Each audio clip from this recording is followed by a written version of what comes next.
musik haram katanya. Ada yang berpendapat kayak gitu, ada perselisihannya.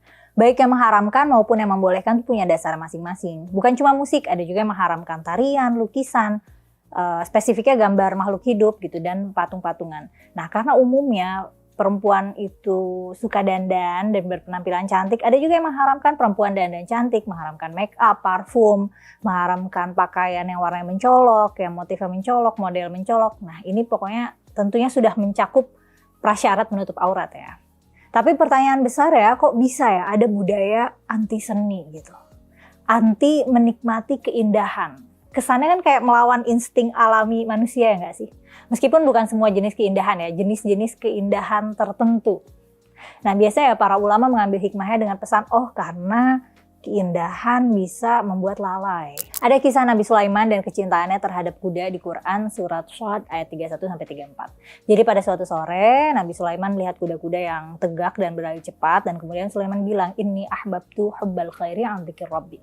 Aku terlalu suka harta duniawi, maksudnya kuda, sampai lupa Tuhanku, hatta tawarat bil hijab, hingga matahari terbenam. Rudduha alai, bawa semua kuda itu ke aku, fatafiqa masham bisuqi wal a'naq, kemudian diusap-usap kaki dan leher kuda itu. Cerita versi lebih panjang ya, lebih lengkap dalam kisah ini tuh ada di tradisi Israiliyat atau cerita rakyat Bani Israel atau legenda lokal ya. Jadi Israiliyat itu adalah kisah-kisah yang kita nggak tahu nih sumbernya dari mana, nggak diketahui. Yang kita tahu kisah itu ada dan diketahui masyarakat gitu ya.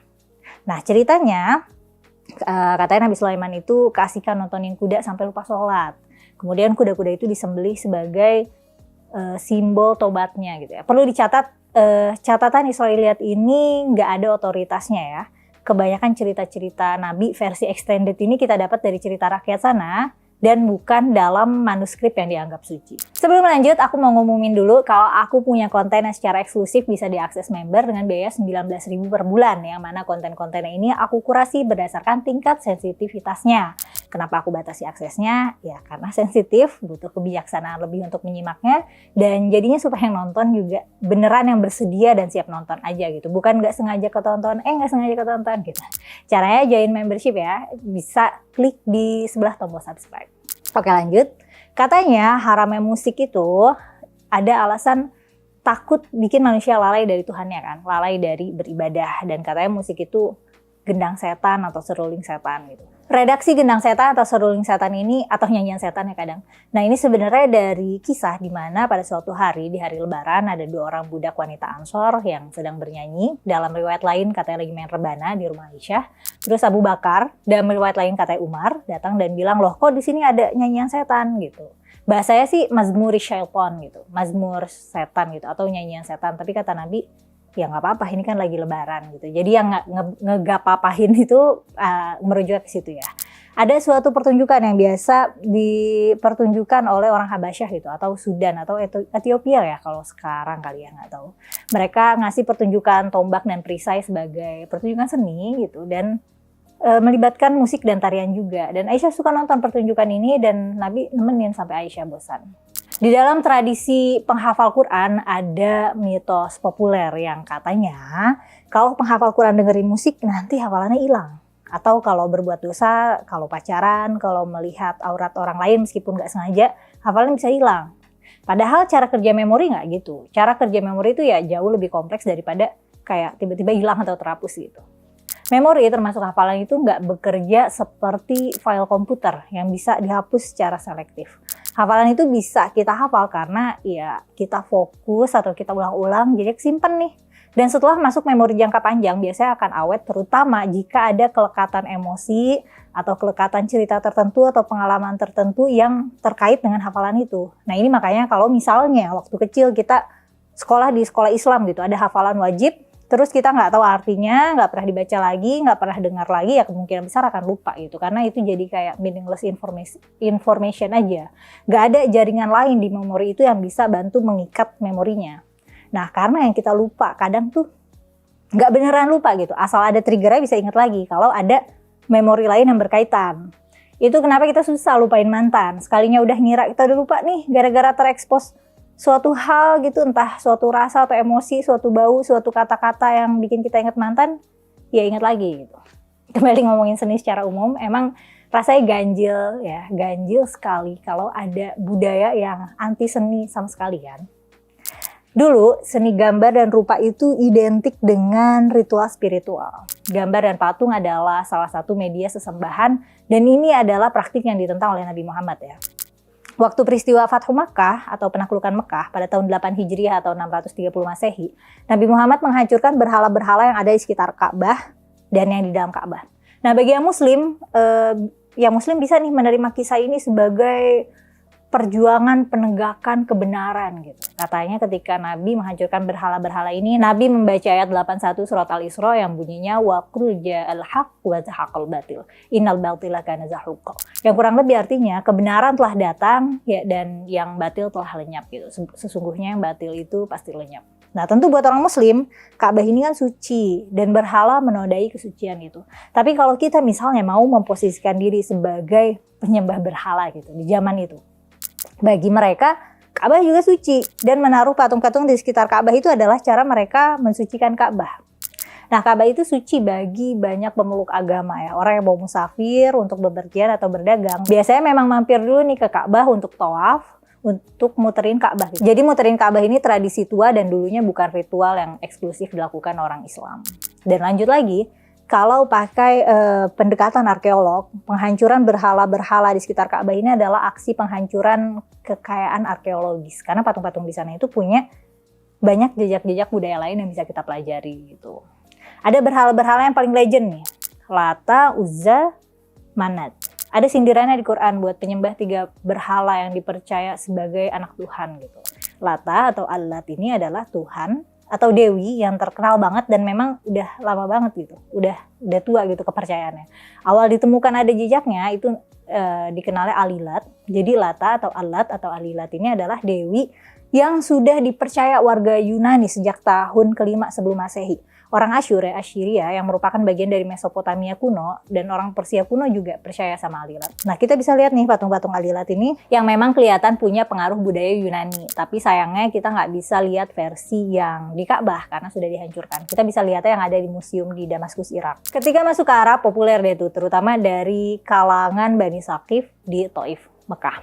Nah, dan jadinya ada juga nih patungnya di Ka'bah itu ya. Mungkin dewi-dewi ini gitu, atau bahasa Arabnya Ar-Rabbah, mereka ini laku karena patungnya bagus. Bisa jadi ya gitu. Karena bangsa Arab saat itu secara keterampilan merupa, secara keterampilan bikin patung masih selevel patung-patung totem sederhana gitu. Sedangkan Alilat, Uzza, Manat ini tuh level seninya udah lebih bagus. Jadi mungkin lebih kelihatan lebih megah gitu dibanding totem-totem sederhana. Tapi ini tebakanku aja ya. Aku nggak benar-benar nyari tahu kenapanya.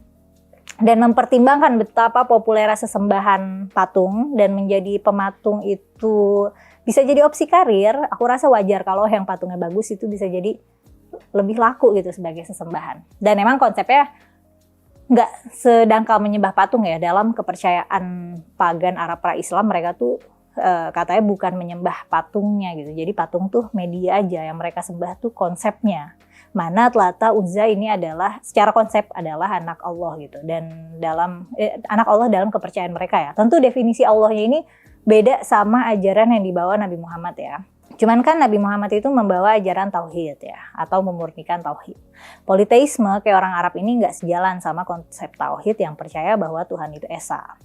Kalau kita baca ayat lanjutannya, Nabi bilang ada di Quran, alakumud dzakaru walahul unsa. Emang boleh kalau kamu maunya anak laki-laki, sedangkan untuk Tuhan anak perempuan. Untuk konteks ya, sebagaimana dalam masyarakat patriarkis biasanya, punya anak laki-laki itu lebih preferable dibanding perempuan. Jadi dulu kadang anak perempuan tuh dibunuh setelah lahir.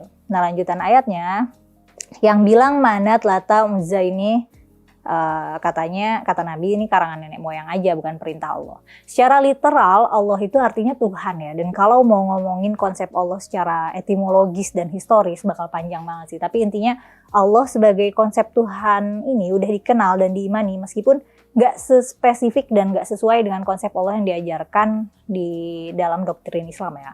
Ya kita tahu teman-teman Kristiani juga kan mengenal Allah ya, tapi mengenal Allah gitu. Tapi dengan konsep yang berbeda dengan Allahnya Islam. Kalau minat aku bahas Allah di video terpisah, kabarin ya, tapi sumpah bakal boring sih videonya. Nah, sebenarnya konsep tauhid dalam Islam itu tidak secara langsung anti seni rupa gitu atau seni musik. Tapi gini, karena patung-patung dan gambar-gambar ini suka dijadiin sesembahan, jadinya dilarang gitu. Jadinya berseberangan sama konsep tauhid. Ada juga katanya menggambar dan mematung itu adalah kegiatan yang menentang Tuhan sebagai pencipta. Nanti katanya di hari kiamat bakal diminta dan para pembuat patung atau gambar itu diminta untuk menghidupkan karya-karyanya, dibikin hidup gitu. Kalau nggak bisa ngehidupin karyanya, gagal nih meniupkan ruh, ya nanti kita disiksa. Ada 2 jenis penafsiran ya. Ada fatwa yang melarang gambar dan patung apapun konteksnya, dan ada yang melarangnya hanya jika melekat pada konteks syirik atau menyekutukan Tuhan. Sementara musik biasanya kan lekat pada tradisi menari, terutama perempuan yang suka menari ya. Kan perempuan itu kan aurat gitu. Dan musik itu kan bisa bikin lalai, jadi secara umum biasanya dilarang. Nah, kita bisa temuin nih hadis riwayat Bukhari di mana menghalalkan alat musik itu disamakan dengan menghalalkan zina dan khamar. Nah, gimana kalau konteksnya ibadah? Kan ada gitu ya lagu rohani gitu, atau sholawat, atau ayat Quran yang dilagu-lagukan gitu. Nah, ini juga jadi perdebatan. Ada yang fatwanya melarang musik dalam bentuk apapun, ada yang bilang kecuali rebana, ada yang bilang boleh aja musik buat hiburan tuh nggak masalah, asal tidak melekat pada syirik. Aku nggak tahu ya kalau di agama lain, tapi dulu aku pernah nonton dokumenter autobiografi Katy Perry, dan dia cerita kalau orang tuanya itu pastor, dan ngelarang dia dengerin musik kecuali lagu rohani. Dan dia juga dilarang nyanyi dan dilarang main musik kecuali lagu rohani. Album pertamanya juga album lagu rohani, tapi nggak terlalu laku. Nah, ini menarik banget buatku karena aku baru tahu kalau di selain budaya muslim ada juga nih sentimen yang was-was gitu loh ke musik. Kadang emang yang bikin was-was itu kan liriknya suka nggak proper kadang ya, ngomongin seks, hedonisme, substan terlarang, atau kultur-kultur yang biasanya ada di sekitar kultur bermusik gitu loh, kayak mabuk-mabukan atau apa gitulah yang biasanya dianggap nggak elok secara norma umum ya. Yang memang kalau kita melihatnya dari sudut pandang kita yang hidup di sini hari ini gitu ya, sebagai orang Indonesia yang umumnya mencintai budaya keindahan gitu, kita suka warna-warni, motif yang ramai, kita punya budaya mengrajin, memahat gitu sejak zaman dahulu kala, sejak zaman nenek moyang. Jadinya kalau bagi kita mungkin rasanya kayak ganjil gitu, kok bisa ada budaya yang anti seni. Tapi kalau kita mau zoom out, ambil jarak dan mencari tahu kenapa nih, mungkin pola pertama yang bisa kita lihat adalah adanya kebutuhan untuk membentuk identitas kelompok. Zaman Nabi itu kan tribal ya, bersuku-suku. Identitas kelompok itu penting banget supaya beda sama kelompok lain, yang mana jadinya kelompok itu menjadi lebih bersatu gitu, lebih stabil. Karena ada restriksi untuk nggak ikut-ikutan kelompok lain. Konteks tambahan, ada cerita di mana Nabi pertama ngajarin sholat sebagai pemanggil sholatnya itu supaya nggak perlu pakai lonceng gitu, biar nggak kayak gereja gitu. Jadi makanya Nabi nyuruh azan itu karena supaya nggak pakai lonceng gitu, supaya nggak kayak umat Kristiani. Dan Nabi juga melarang berpuasa di hari Sabtu. Meskipun kita pada hari Sabtu itu misalnya lagi miskin aja gitu, lagi nggak ada makanan, ya udah puasa aja, nggak boleh, tetap nggak boleh puasa kalau sunnah ya, supaya nggak kayak umat Yahudi yang mengkhususkan hari Sabtu untuk ibadah dan istirahat. Kalau umat Yahudi udah ambil Sabtu sebagai hari libur, Kristen minggu libur dan ibadah ya. Ya udah, Muslim liburnya Jumat supaya nggak sama. Kita juga sholat nggak pakai alas kaki juga supaya beda sama Yahudi. Jadi itu kayaknya alasan utama itu ketika ada kebutuhan pembentukan identitas supaya beda. Nah, selain itu mungkin juga ada hubungannya sama kebutuhan untuk mengontrol ekspresi individu atau kelompok. Seni itu kan adalah media ekspresi yang kadang bisa subversif ya, bisa menentang norma sosial. Jadi dalam masyarakat di mana kontrol sosial sangat penting, seni itu bisa dianggap sebagai ancaman terhadap nilai kelompok. Ada kan yang bukan hanya mengharamkan musik, tapi juga film, dan ada berapa banyak karya sastra yang dilarang di bawah pemerintah atau kekuasaan otoriter, ya nggak usah jauh-jauh ya. Indonesia pas Orde Baru itu aja, itu censorship ketat banget. Seniman, penulis, dan budayawan tuh diawasin banget. Dan kalau ketahuan kritis bisa diintimidasi, bisa ditangkap, dipenjara, termasuk Pramudiana Ataturk yang karyanya dilarang edar. Dan beliau dipenjara, meskipun kayaknya dipenjaranya bukan karena nulis ya, tapi karena dituduh kiri. Nah, di Arab Saudi bioskop tuh dilarang, dan baru ada tahun 2018. Kalau misalnya ada kampus gitu yang bikin pentas teater atau film pendek itu bisa rusuh karena ada yang nggak setuju. Lanjut lagi nih tentang kenapa ada budaya anti seni ya. Kalau spesifiknya dalam Islam itu mungkin karena ada alasan memurnikan kepercayaan ya. Yang kita lihat sebagai seni bisa jadi itu ancaman Karena takutnya orang tadi jadi syirik ya, jadi objek penyembahan, dan itu bertentangan sama upaya untuk menegaskan keunggulan ajaran yang lagi disebarluaskan. Tapi kalau spesifik berhala sih sebenarnya semua agama Abrahamik itu ngelarang ya. Di Yahudi dan Kristen juga dilarang. Di agama Bahai dan Zoroaster juga. Tapi aku nggak tahu ya gimana pandangan agama lain tentang patung-patung secara umum. Kayaknya kalau Katolik nggak apa-apa ya. Kan ada patung Yesus dan Ibu Maria gitu. Biasanya juga gerejanya banyak lukisan. Nah Islam juga masjid-masjidnya kan bisa nyeni banget nih.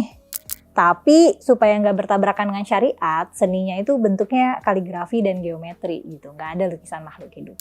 Lanjut lagi tentang kenapa. Kalau kita mau cari tahu kenapa ada budaya anti seni. Kalau kita mau periksa lebih jauh lagi gitu. Bisa juga mungkin karena khawatir sama pengaruh budaya luar ya. Dikhawatirkan mengancam identitas budaya dan agama yang ada gitu. Misalnya di Korea Utara itu kan anti barat banget tuh. Sampai mereka tuh potongan rambut aja diatur. Pakaian diatur. Nggak boleh ke barat-baratan gitu. Nah Korea Utara ini ya contoh konkret lah. Contoh konkret banget pemerintah otoriter yang sosial kontrolnya ke masyarakat tuh ketat banget. Bisa juga kadang seni itu dianggap sebagai dekadensi moral. Ada kan yang menganggap jenis-jenis musik tertentu itu satanik sementara yang lainnya surgawi. Ingat nggak waktu konsernya Lady Gaga di Indonesia itu di demo gara-gara dianggap kayak musik pemuja setan gitu. Atau bisa jadi juga karena supaya efisien aja, efisien dalam arti orang-orang tuh fokus dan prioritasin kebutuhan dasar aja. Jadi semua energi dan sumber daya dipakai buat kebutuhan dasar. Soalnya dalam penafsiran-penafsiran dan cara-cara populer, ada penafsiran-penafsiran yang gini. Misalnya di surah Luqman, ada frasa lahwal hadis atau cerita yang gak berguna gitu. Ada yang nafsirin itu tuh musik gitu, musik yang bikin lalai. Nah lalai ini sering banget dikaitkan sama hal-hal yang berbau kesenian. Jadi kayaknya berseni itu dianggap sebagai kelalaian gitu atau distraksi dari hal yang lebih penting gitu. Ada juga di Quran potongan ayat gitu, wa antum samidun gitu. Sementara kamu lalai. Ada yang menafsirkannya samidun ini adalah orang yang lalai karena suka main musik dan bersenang-senang. Sebagai konteks, Nabi itu hidup di kawasan gurun yang mana memang keras ya. Maksudnya sumber daya alam tuh sangat terbatas. Tapi kebayang nih, buatku pribadi yang punya pekerjaan dan juga berusaha konsisten konten, aku tuh punya hobi ngelukis. Dan satu lukisan itu selesai bisa berjam-jam, berbanyak jam. Nah daripada aku ngelukis, mending aku kerja yang beneran bisa ngasih aku makan gitu, bisa buat bayar kosan. Jadi aku ngerasa kalau aku rajin melukis ya aku lalai gitu. Tapi di masyarakat modern sekarang kan making arts itu bisa juga, maksudnya kegiatan produktif, bisa dinilai sebagai kegiatan produktif gitu. Karena udah nggak ada lagi urusannya sama identitas kelompok atau stabilitas kelompok atau nggak juga secara langsung mengganggu keimanan gitu. Seni di zaman kita sekarang kayak udah nggak ada urgensinya buat dibatasi menurutku sih. Kalau menurut kamu? Tulis kolom komentar ya. Makasih udah nonton sampai selesai. Sampai ketemu di konten selanjutnya.